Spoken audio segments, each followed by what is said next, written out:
I've actually presented one time before, so this is my round 2 where I am discussing the influences in my life and in my art. So this image is the first written communication that my daughter Rose, some of you know her, she's now in college at CU, wrote to me, and it says, "You shouldn't boss me around. If you want to come and talk to me about your behavior, now, immediately." I swear she came out looking angry at me. So, needless to say, a lot of my work revolves around trying to make sense of this very complicated relationship that I've always had with my daughter. And I will say that the apple doesn't fall far from the tree. So it's sort of like payback time. Sally Mann, in her book, Immediate Family, states, and she's such a beautiful writer, I wanted to have a quote from her book.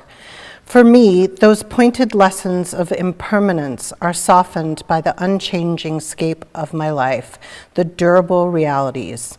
This conflict precedes an odd kind of vitality, just as the madman's despair reveals a beguiling discovery. I find contained within the vertiginous deceit of time its vexing opportunities and sweet human persistence." Basically what she's saying is being a mom can be hell.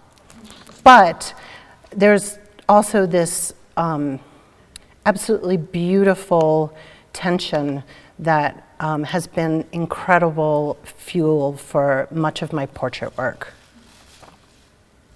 If you haven't had a chance to look at Sally Mann's book, Immediate Family, you must. So, because I'm old, 20 years ago or so, when I was studying for my first master's, I was at the School of the Art Institute, and I, of course, fell in love with some traditional portrait painters like Neel, who is a total badass because she did mostly portraits during a time when abstraction was at the height of popularity. And she's pretty well known. She had a show here in Denver, but she's pretty well known for sort of that psychological tension in her portraits, that direct gaze, and I absolutely love her work. She states about her portraits, she says, "If I hadn't been an artist, I could have been a psychiatrist." So she was really interested in that exchange between artist and sitter. So the communications became digital once she got a phone.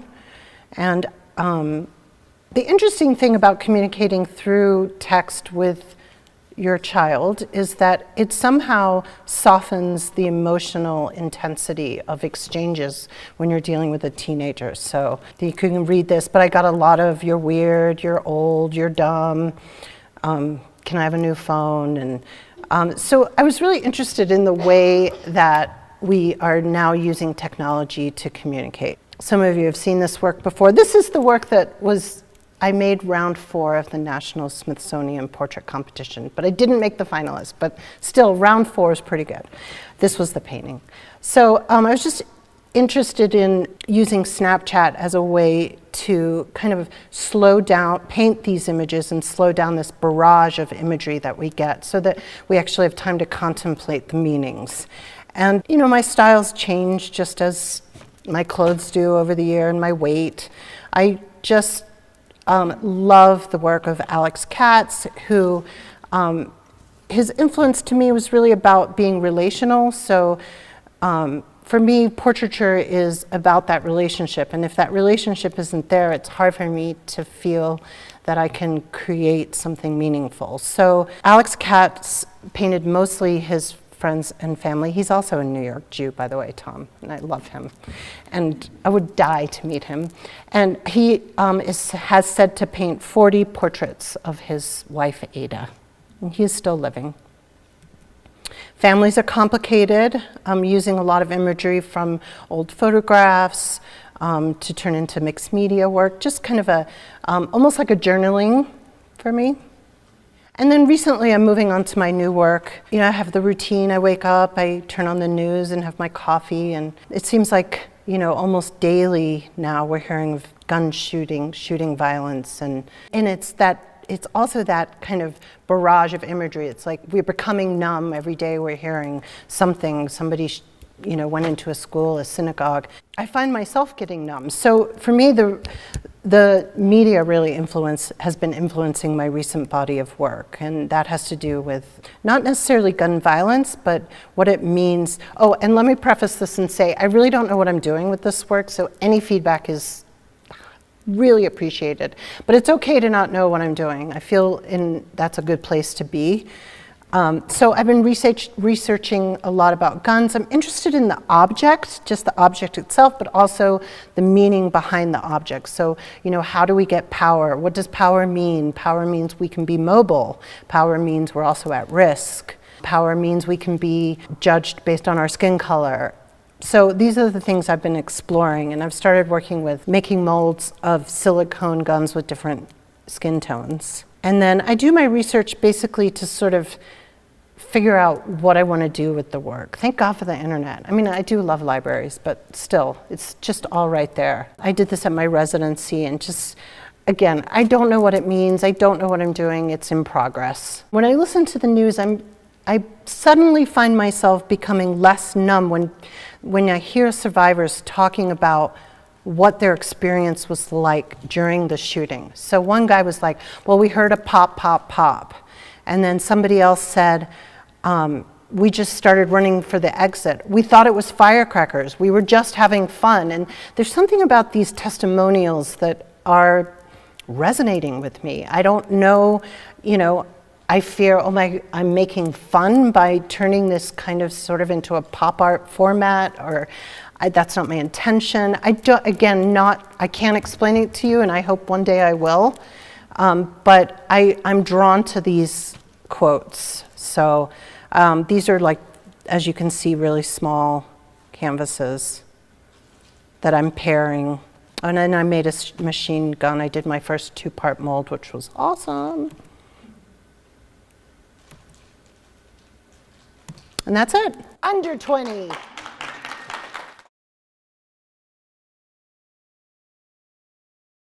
So this shot here, for some of you, you might know this. This is actually We Happy Few. It's one of the games that's coming up in December that I will be covering. But anyway, I'm going to move on from here.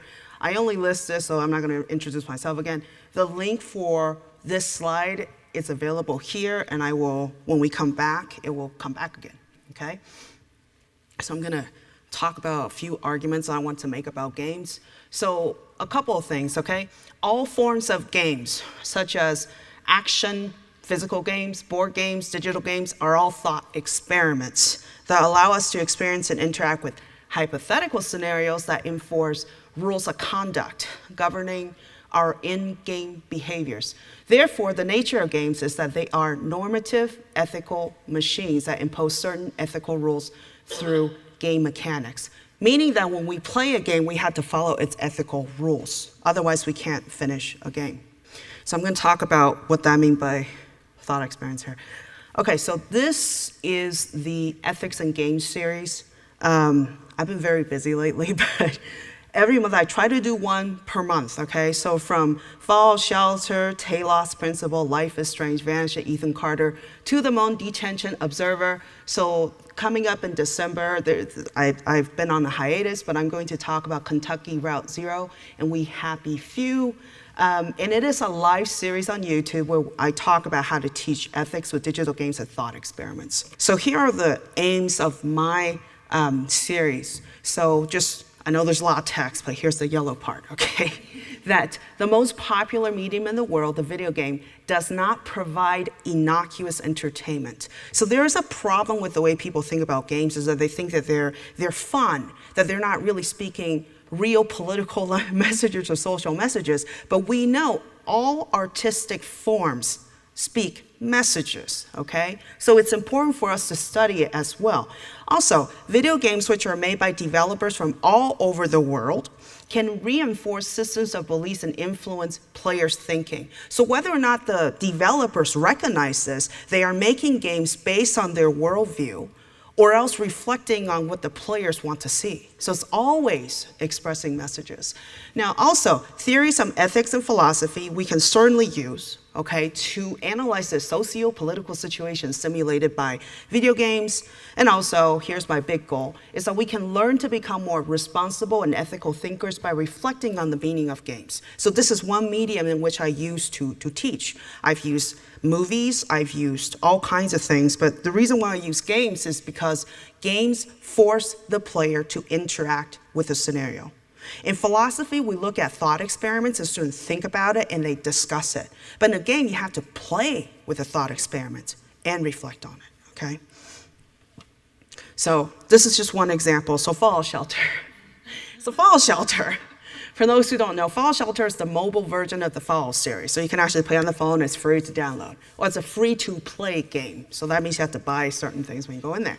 But it's a game about the US social system post-nuclear apocalypse, okay? And the whole point of playing this game is that you are building and maintaining a fall shelter, growing population size, and completing quests to obtain resources and sustaining the population. So this is how the game proceeds, that here's a vault, and there's a nuclear weapon, you're so happy that you're dancing. So anyway. So very briefly, very brief, the story is set in the alternate history of US 1950s atomics age. So alternate history is the what could have been, right? It's a fictional account to help us think about how could history go in another route. So according to the story, 13 commonwealths ruled US until capitalism and plutocracy corrupted US into a fascist police state. So each commonwealth owns several states, they govern several states, and then for some reason in the story they collapsed, and then those two ideologies took over. And I list a few things there. There were some experimentation, surveillance, public execution, then leading to the Great War in 2077 that led to a global nuclear apocalypse where US, China, USSR, which apparently is still alive, still around in the game, they all launched their nuclear weapons for 2 hours, so the whole world was destroyed, according to the storyline, okay? Then, here is the silly part. The US government, according to the story, figured out that they need to build more than 130,000 volts, okay, to contain all the US citizens. But they contracted this company, Vault Tech, and they ended up only building 122 volts. So only 1,000 people in the US population got into these vaults. That means the rest of the people turned into zombies. But the vault themselves also were used for unethical social and scientific experiments. And this is the background. This is the background of this game, okay? Now, flashing back, so we don't just talk about the game as if the game narrative is all accurate. So what we do is I tell my students, let's examine what was actually happening in the 1950s, since this game was inspired by the 1950s. So we know this is the moment, the culture of fear where everyone's paranoid about everything.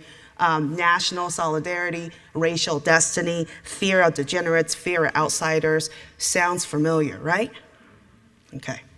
Red Scare, campaign to identify secret communist traitors, McCarthyism, to launch accusations of treason without evidence. They all sound very familiar. And also during this time, there's a fear of atomic bomb, which we also recently have problems with. I'm gonna show you the video, just a brief few minutes so you can see how these are done. And honestly, we are doing this live, so it's not like we have time to edit these things, but we're talking with a group, so let me put this up. Read some of this, so I don't read the whole time. So this particular section is on the rhetoric that the game expresses on job, productivity, and efficiency. So can one of us take over?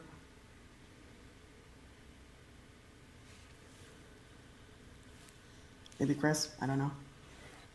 Sure, I can go ahead. Thank you.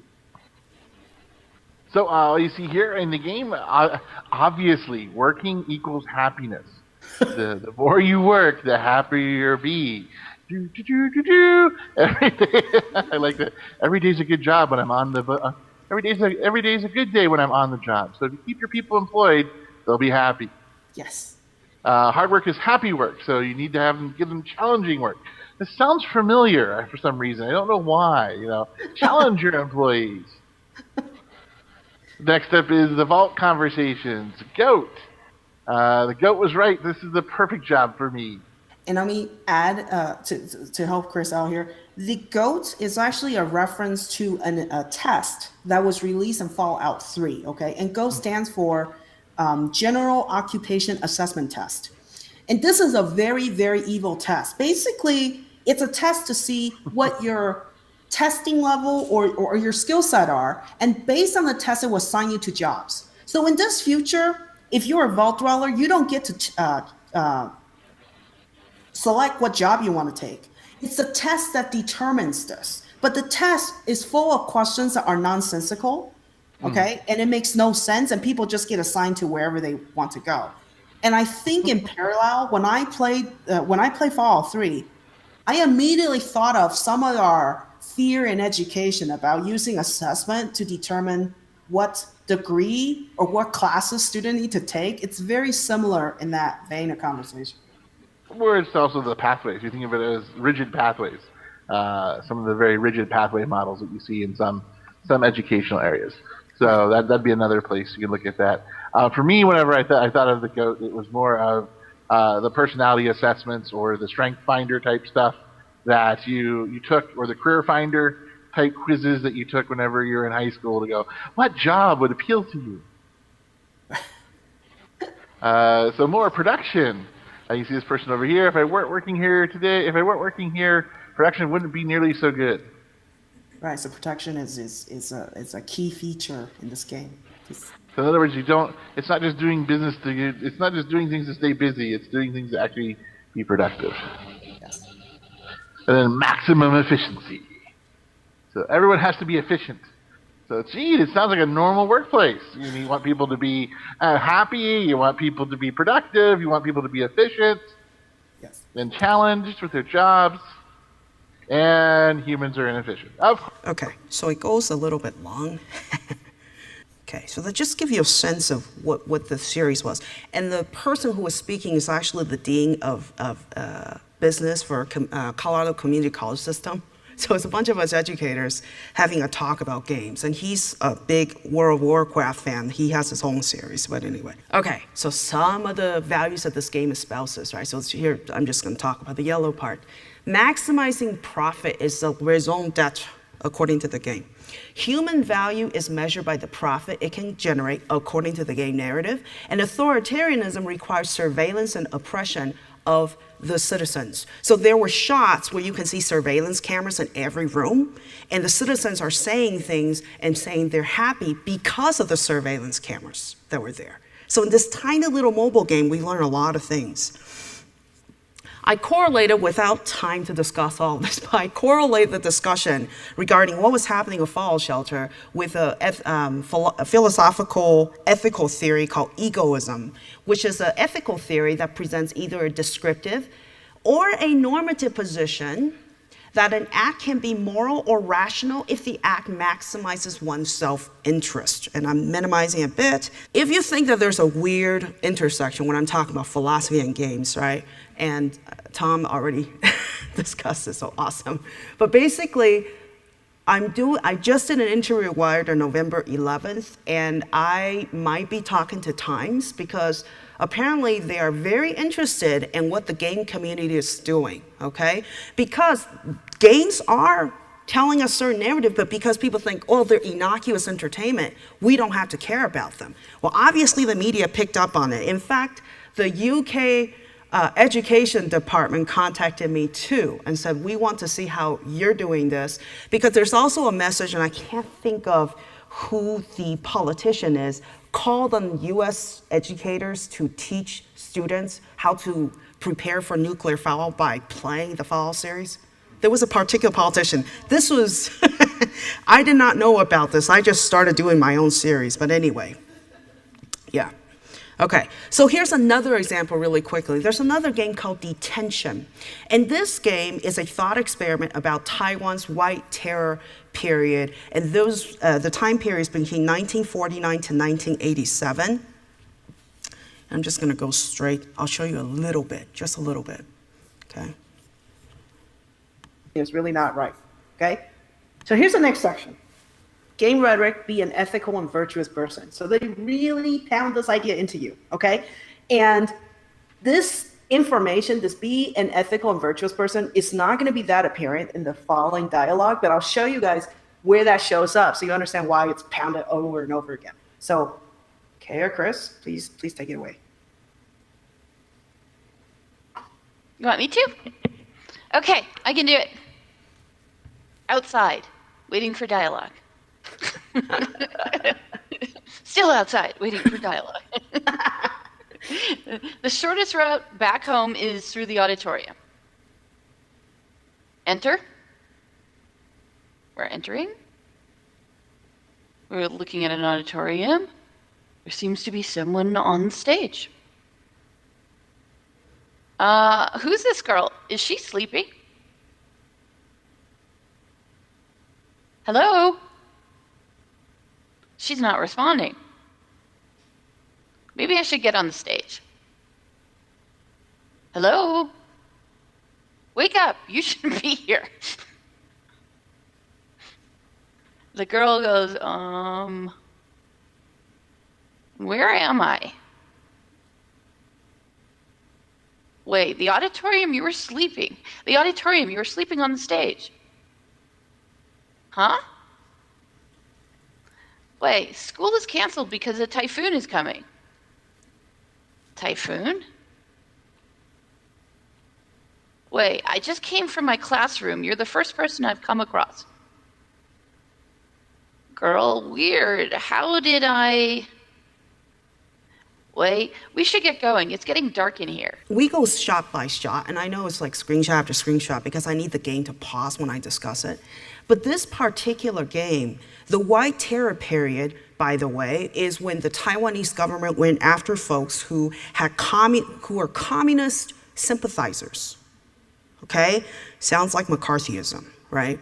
And it ended very recently. And the reason why I use this particular game, I have that background. I am from Taiwan.